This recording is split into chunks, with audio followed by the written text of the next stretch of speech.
बिस्मिल्लाहिर्रहमानिर्रहीम। Just no programme में खुश आमदीद। पाकिस्तान में ख़ास मकसद के लिए कुछ लोग सरगर्म हैं। पाकिस्तान से बाहर भी ऐसी ही सरगर्मियां हमें नज़र आ रही हैं। पाकिस्तान के अंदर हामिद मीर जैसे लोग सरगर्म हैं, तो पाकिस्तान से बाहर मलाला यूसुफज़ई वो सरगर्म हैं। हामिद मीर की तरफ से अपने उस बयान की वजाहत की गई है जिस बयान में हामिद मीर ने फ़ौज के हवाले से बात की थी। फ़ौज के हवाले से बात करते हुए उन्होंने कहा था कि ये बुज़दिल लोग हैं, बेगैरत लोग हैं, और भी बहुत कुछ उन्होंने कहा। आज उस मामले की हामिद मीर की तरफ से वजाहत की गई है। अपनी वजाहत में हामिद मीर ने क्या कहा है, कोट इन कोट सुनिए उनकी तरफ से जो कहा गया है। पाकिस्तान के मुख्तलिफ शहरों में कुछ मखसूस लोग पुलिस को दरख्वास्तों में ये इल्ज़ाम लगा रहे हैं कि मैंने पाक फ़ौज के जनरलों के नाम लेकर उन पर इल्ज़ाम लगाए। मेरी तकरीर के अल्फाज सख्त हो सकते हैं, लेकिन मैंने किसी का नाम नहीं लिया, ना किसी के साथ कोई ज़ाती दुश्मनी है। मैं फ़ौज की बतौर अदारा इज़्ज़त करता हूँ। हामिद मीर की तरफ से अपने ट्विटर में ये वजाहत दी गई है। इस वजाहत को यूँ ही समझा जा सकता है, उज़्रे गुनाह बदतरस गुनाह, जिसको दूसरे अल्फाज में कहते हैं नानी ने कसम किया, बुरा किया, कसम करके छोड़ा, उससे भी बुरा किया। हामिद मीर की तरफ से जिस तरह से फ़ौज के हवाले से बात की गई थी वो ही लोगों के लिए काबिल कबूल नहीं थी, उसी पर शदीद रद्द-ए-अमल आ रहा था। इनकी तरफ से अब कहा जा रहा है कि मैंने किसी जर्नैल का, किसी फ़ौजी का नाम नहीं लिया। गोया इनकी तरफ से वो अल्फाज जो इन्होंने इस्तेमाल किए थे, जिसका हम जिक्र कर चुके हैं, वो अल्फाज इन्होंने पूरी फ़ौज के लिए इस्तेमाल किए हैं। अगर पूरी फ़ौज के लिए इस्तेमाल किए हैं तो ये उससे बड़ा जुर्म बन जाता है जिसका इनकी तरफ से इर्तिकाब किया गया है। बहरहाल इनके ख़िलाफ़ जगह जगह पर केसेस हो रहे हैं, मुकदमा दर्ज हो रहे हैं। उन मुकदमात का देखते हैं क्या बनता है।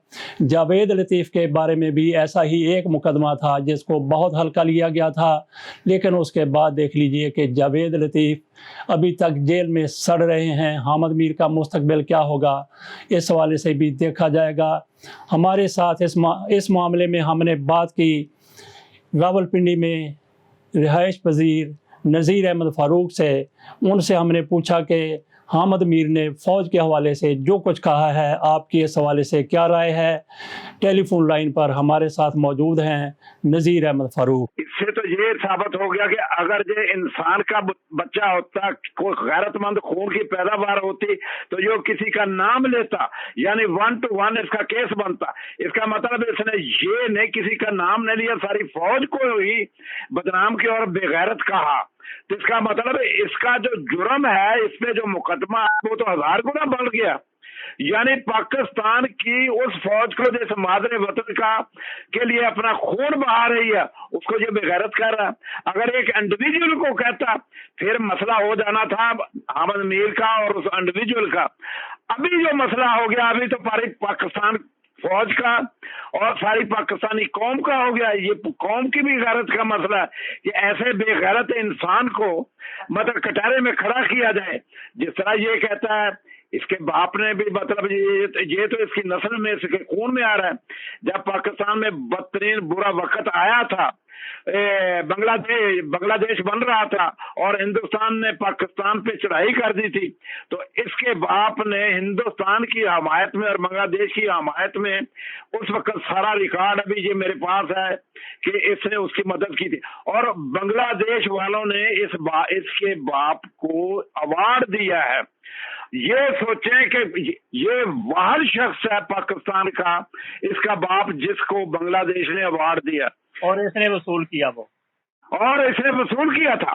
तो मतलब ये है कि उसने उनके लिए कोई इतनी अजीम खिदमत अंजाम दी थी, इतनी अजीम खिदमत अंजाम दी थी कि मतलब उन्होंने सारे पाकिस्तान में से एक आदमी को अवार्ड दिया। ये आपने मौक़िफ़ सुन लिया नज़ीर अहमद फ़ारूक साहब का। अब हम पीटीवी के मारूफ एंकर जवाद शमसी से बात करते हैं, वो इस हवाले से क्या कहते हैं। जवाद शमसी साहब, आपके हामिद मीर से बड़े मुरासम रहे हैं, आप कई चीज़ों के गवाह हैं, विटनेस हैं। हामिद मीर ने अब कहा है कि मैंने फ़ौज के किसी जर्नैल का नाम नहीं लिया, मैंने आम बात की है। आप क्या समझते हैं कि हामिद मीर इससे बच जाएंगे ऐसा कह के? अच्छा, जहाँ तक हामिद मीर की बात है या کوئی بھی شخص ہو، میں تو سمجھتا ہوں جو سٹنگ آرمی چیف کے خلاف بات کرتا ہے وہ نامناسب رویہ ہے، اور میں تو اس کی مذمت ہی کر سکتا ہوں، کیونکہ پوری دنیا میں یہ قانون تو میں اس کو نہیں کہتا، اخلاقی طور پہ اپنی فوج کے سٹنگ آرمی چیف کے خلاف کوئی بات نہیں کر سکتا، تو میں سمجھتا ہوں وہ کرنی بھی نہیں چاہیے۔ تو حامد میر صاحب بچے یا نہ بچے، پاکستان کا قانون تو میں سمجھتا ہوں جب 71 ہوا ہے اس سے لے کے آج تک ہم پتہ نہیں کس قسم کی کرٹیسزم کرتے رہے ہیں، اور آج تک کرتے چلے آ رہے ہیں، اور اس کا ہمیں کوئی متعین نہیں کیا کوئی راستہ کہ کس معاملے میں کرٹیسزم ہونا چاہیے یا کس معاملے میں نہیں ہونا چاہیے۔ اچھا، وہ تو کہتے ہیں جی میں نے کسی کا نام ہی نہیں لیا، تو گویا پوری فوج کو وہ بغیرت کہہ رہے ہیں۔ ہاں، اگر یہ آپ اس طرح کہیں تو میں تو سمجھتا ہوں کہ یہ کہتے ہیں کہ اگر کوئی سمجھداری کی بات ہو تو اس میں اشارہ ہی کافی ہوتا ہے۔ جن لوگوں نے سنا ہے یا جن لوگوں نے معاملات کیے ہیں یا جن کے یہ مرہون منت ہیں یا جس کے کہنے پہ انہوں نے بات کی ہے، یقیناً یہ ہمارے دوست ہیں، پاکستانی ہیں، ان کے والد کی بڑی خدمات ہیں، اس کو ہم سمجھتے ہیں کہ بے شک نظریہ کوئی دوسرا ہو، لیکن میں پھر اس بات کی مذمت کرتا ہوں کہ سٹنگ آرمی چیف یا ISI کے چیف کے خلاف بات کرنا مناسب نہیں ہے، خواہ وہ نواز شریف کریں، خواہ وہ حامد میر کریں، خواہ وہ کوئی جرنلسٹ کریں۔ اچھا سر، آپ نے بات کی ان کے والد کی خدمات کی، وہ خدمت بھی آپ ہمیں بتا دیجئے جس پر ان کو حامد میر صاحب نے اپنے والد کی خدمت پر بنگلہ دیش جا کے ایوارڈ وصول کیا تھا۔ شاید آپ کو علم ہو کہ میرے پروگرام میں آپ موجود تھے، رؤف طاہر مرحوم موجود تھے، اور میں نے اس کی مذمت کی تھی کہ یہ مودی کے ہاتھوں جو میر صاحب نے وہ ایوارڈ وصول کیا تھا، تو آپ نے بھی اس کی مذمت کی تھی، ایک وقت تھا۔ میں سمجھتا ہوں کہ 71 میں بھی جس کسی نے بھی اس قسم کی گفتگو کی اس وقت بھی، تو وہ اگر اس کی آپ سمجھیں کہ اس کی ترتیب میں اپنے والد کو فالو کیا انہوں نے، تو اگر کیونکہ آپ مجھ سے عمر میں بھی زیادہ ہیں اور آپ کا تجربہ بھی شاید زیادہ ہے، صحافیانہ آپ کی روش بھی مجھ سے تھوڑی بہتر ہے، میں سمجھتا ہوں کہ آپ کو پتا ہوگا کہ اگر حامد میر کے والد بھی اسی روش میں تھے تو پھر اس کی بھی مذمت ہونی چاہیے۔ آپ کے سامنے ہم نے دونوں حضرات کے موقف رکھ دیے، اب فیصلہ کرنا عوام کا، ناظرین کا حق ہے کہ وہ اس حوالے سے کیا سوچ رکھتے ہیں، کیا رائے رکھتے ہیں۔ بہرحال حامد میر صاحب نے جو ٹویٹ کیا ہے جس میں انہوں نے وضاحت کی ہے، اس کے اوپر بھی شدید قسم کا رد عمل سامنے آ رہا ہے، اور پھر حامد میر کی طرف سے ٹویٹ ہو رہے ہیں، اور انہوں نے ایک انڈین جریدے میں آرٹیکل بھی لکھا ہے، آن لائن جریدہ ہے دا پرنٹ، اس میں کون آرٹیکل لکھتے ہیں یہ پہلے تو یہ دیکھ لیا جائے کہ یہ جریدہ کس قسم کا ہے۔